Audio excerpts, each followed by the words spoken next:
get a cup of coffee? Yeah.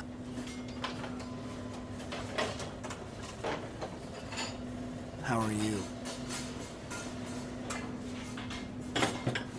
Thank you.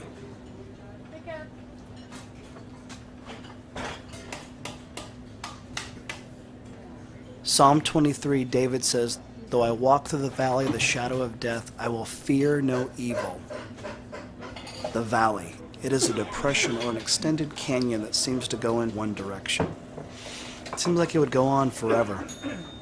You see, we all seem to go in these valleys in our life. We may be entering a valley, we may be in the middle of the valley, or we're about to leave the valley. And the valley, it comes in all different shapes and forms. It can be the loss of a friendship, the metaphorical death of a dream or a missed opportunity. It can even be the literal death of someone that we love. Basically, it is something that ceases to exist in our lives as we now know it. Ecclesiastes says that there is a time for everything. There is a time to laugh, and there's a time to cry. It's that mourning season. It is that season of pain.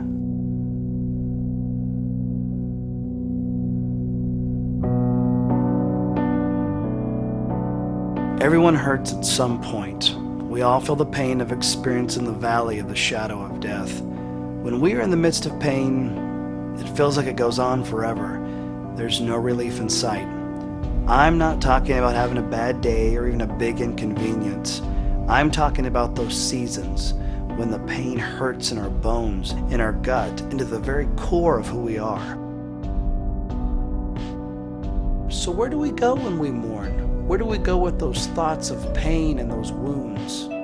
Jesus said, for those that are mourning, do just that, mourn. But he also gave a promise that there will be comfort. So for those people that are in the valley with no end in sight, they must be comforted. And we want to help. We want to be there for people. But in reality, there are really no words to say for someone who is sitting in their mourning booth. We try to tell jokes. We think that laughter should lighten their mood. It doesn't always seem to work. If laughter is the best medicine, why does it seem to sting when we're in the valley? And others try to offer perspective. We really don't know what to say, so we try to offer some counsel. We'll say stuff like, all things work together for good. It's true, but the timing may be a little off. Sometimes we find ourselves trying to comfort someone we really love. We say it's time to move on, to rise above it, to get over it, that there's a life still to live. But if we were to really look at them, we'd see their pain. For those of us who can't see the pain, we leave, we exit. We cannot sit in the mourning booth any longer. We cannot stay in the valley.